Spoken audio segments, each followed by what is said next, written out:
Oh, it's a country music time machine, taking us back to where the grass is green. Get ready for the zaniest, craziest show on television. The all-new Hee-Haw, coming your way every week with the funniest sights and sounds in TV today. Buck Owens and Roy Clark headline the happiest country music and comedy show on television. Hee-Haw, Saturdays at 5, right here on K-Power, the new 17. Hi there, everybody. This is Kevin, and this is the Country Music Time Machine, and we welcome you to the 1970s as we take the time machine back to the decade of political turmoil, economic hardships, CB radios. Yeah! Punch through with a Cobra CB and be heard loud and clear. Handsome exterior belies powerful interior that consistently covers much distance because Cobra made to deliver a powerful punch. Also, made to take punch. Punch through loud and clear with a Cobra. Well, I don't think that commercial would be allowed today. And of course, the 1970s brought us some great country music. As always, if you love the history of country music, you are in the right place. That's all we do around here. We just love country music history. So please support the channel by subscribing, liking these videos, and of course, sharing with all your friends. From outlaw country to countrypolitan. Yep. I guess that is a word. It all happened in the 1970s. In many ways, the 1970s in country music is a lot like it is today. There were many different musical styles, even in country music.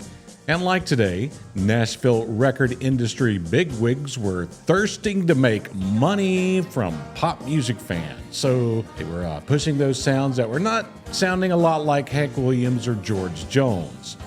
And you thought Morgan Wallen having a #1 song on the pop chart, or Beyonce being named the 2024 Female Artist of the Year by Billboard, is a new trend. Nope. History tells us that the country crossover songs were huge in the 1970s.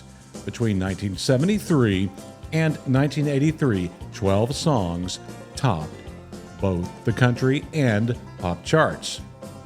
While it was the Nashville sound in the 1960s, it morphed into the countrypolitan sound of the 1970s. Radio stations even made these silly newspaper ads for it. Wow. Countrypolitan was the even more polished music crossing over into pop. Again, Music Row producers wanted to make more money. Among those, Chet Atkins and Owen Bradley steered even further away from country's twang. Billy Sherrill was Music City's most reliable countrypolitan hit maker, but he also helped make the song He Stopped Loving Her Today by George Jones.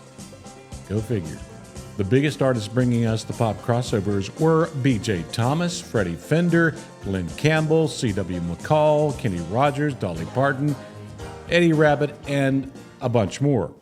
But the Beyonce of the 1970s may have been this lovely lady, Olivia Newton-John.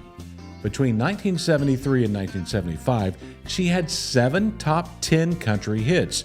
Sort of like Beyonce in 2024, Olivia won the Favorite Country Female Artist Award, and Merle Haggard helped give her the award. Which side do we open up, John? There, it's open, Merle. Is it open? Yeah. Olivia Newton-John. Well, it's a big surprise to me, and I just don't know what to say, but thank you very much. Thank you. I guess history does repeat itself. Just remember this important note. It's quite often not the artist trying to make country/pop songs. Artists just make their music. It is the music producers looking for new ways to make money, and they push that music to other musical genres. That brings us to one of the biggest controversies of the 1970s. Charlie Rich. Yes, the old silver fox. Charlie had a lot of success in the 1970s, and he had crossover hits. So it sort of makes this story I'm getting ready to tell you even more strange. For whatever reason, he was severely upset by the direction of country music in the 1970s, or during this video, he was severely intoxicated. I'll let you try to figure it out. I'm sure it had a little to do with Olivia winning her award, but on October 13th, 1975, it was Charlie's job to give out the CMA Entertainer of the Year award. That did not go so well. John Denver won the award. I'm going to play most of this video for you so you get an idea of what was going on here. Take it away, Charlie. Thank you very much. I know the people who are up for it are suffering right now, the way I did last year. I mean suffering, you know, like gut. The nominees for the Country Music Entertainer of the Year are John Denver,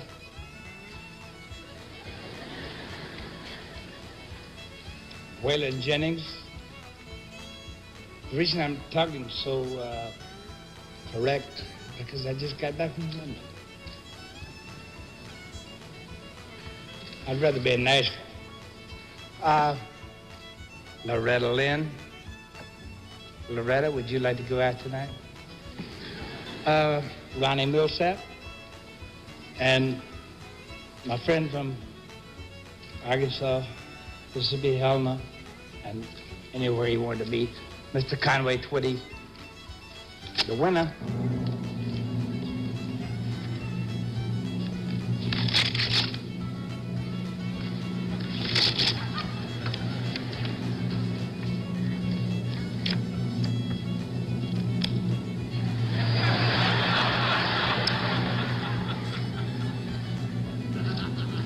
My friend, Mr. John Denver.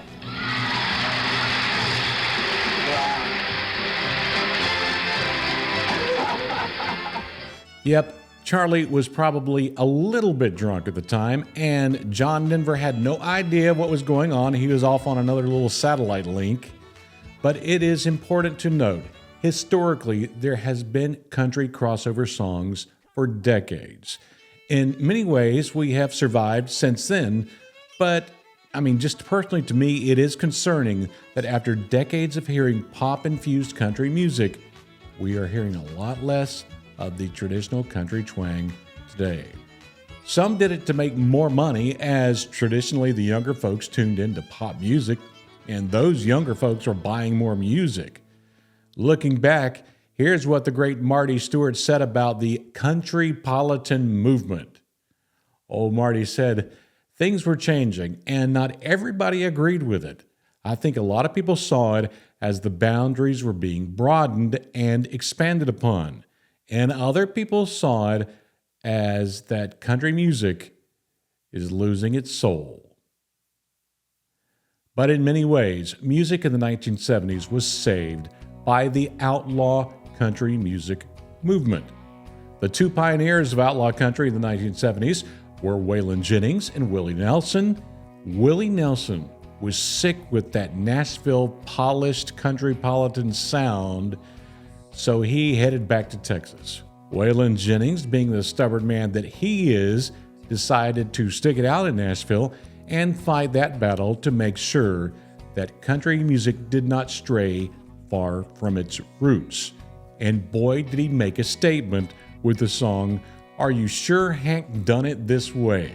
The second verse of the song sums up Waylon's feelings. Somebody told me when I came to Nashville, son, you finally got it made. Old Hank made it here. We're all sure that you will, but I don't think Hank done it this way. No, I don't think Hank done it this way. Here's an old video of Waylon talking about being labeled an outlaw. Since the day I can remember, only that, I never liked to be told what to do. I just didn't like to be told what to do. And I didn't like for people to do things wrong, to me. But as far as the drive I had for that, it was just something that was born in me, and it's still there. They called it outlaw, they called it all kinds of things, and all it was like I tried to do right by people, and I was taught that. And the very first country music album to go platinum was that great Outlaws album. Yep, those Outlaws made a lot of money in the 1970s and in a way helped to preserve some more traditional country music, honky-tonk sounding country music as well. Here's a picture from 1976 with Tom Paul Glaser, Waylon Jennings, Jesse Coulter, and Willie Nelson. Also, some record executives are in this picture. I also see Chet Atkins over there. Old Chet liked to make money from all types of country music. Didn't matter if it was country politan or honky-tonk. If he could produce it, make it better, and make money, he was all for it. And we will always remember the 1970s as an earth-shaking decade for the ladies of country music. And man, did they make moves. Maybe it started on December 26, 1970, when Lynn Anderson went all the way to number one with I Never Promised You a Rose Garden. In 1971, the great team of Loretta Lynn and Conway Twitty team up for the first time and hit number one with After the Fire Is Gone. And they had many more hits. And of course, their craziest song they did together was titled You're the Reason Our Kids Are Ugly. Oh, I love the title of that song. And you can check that one out on episode number 1 of Country Music Songs. I think it's the first song on the Crazy Country Music Song series that I play. In 1972, Loretta Lynn wins Entertainer of the Year, the first woman to ever to do that. Dolly won the same award in 1978. And speaking of Dolly, the incredible song Jolene hit number 1 in 1974. And since then, people have tried to match her vocal prowess of that song. But to me, sorry Beyonce, nobody beats Dolly. But in the 1970s, we were also graced by the likes of Tanya Tucker, Crystal Gayle, Barbara Mandrell, and many, many more great ladies of the 1970s. Yes, the 1970s saw country music become more diverse and experimental, sort of like today. Lots of different styles were heard, and that laid the groundwork for its continued evolution in the decades to come. This is Kevin. Let's keep it country, right here on the Country Music Time Machine.